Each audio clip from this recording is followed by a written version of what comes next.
Le retour des enseignants à Ménaka était au centre d'une rencontre en début de semaine entre le Premier ministre et une délégation du collectif d'enseignants de la région. Les échanges ont notamment porté sur la situation sécuritaire et se sont déroulés en présence des membres du gouvernement et du chef d'état-major général adjoint des armées.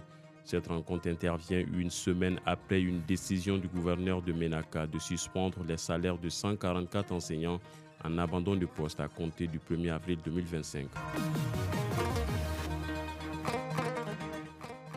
Alors qu'il rentrait chez lui en début de soirée du mardi 18 mars, le président du marché à bétail de Niamana, Boubou Tigal Sissé, a été assassiné par des hommes armés non identifiés devant son domicile en commune 6 du district de Bamako.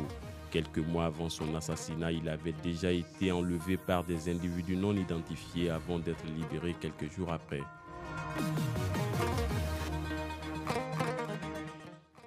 Le Mali, le Burkina Faso et le Niger ont annoncé dans un communiqué conjoint publié le 18 mars 2025 leur retrait de l'Organisation internationale de la francophonie. Les trois pays membres de la Confédération des États du Sahel dénoncent l'application sélective des sanctions sur la base de considérations géopolitiques et le mépris de leur souveraineté. Au Burkina Faso, le procureur près le tribunal de grande instance de Ouaga 1 a annoncé l'ouverture d'une enquête après les appels sur les réseaux sociaux à l'extermination de personnes appartenant à un groupe ethnique accusé d'être des terroristes.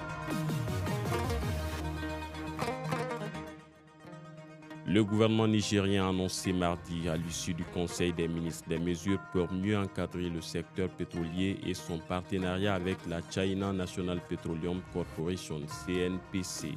Parmi ces mesures, il y a l'uniformisation de la grille salariale entre les employés expatriés et les employés nigériens, la nigérisation des postes, l'exécution des contrats de sous-traitance par le secteur privé nigérien ou encore la révision de certaines lois et conventions.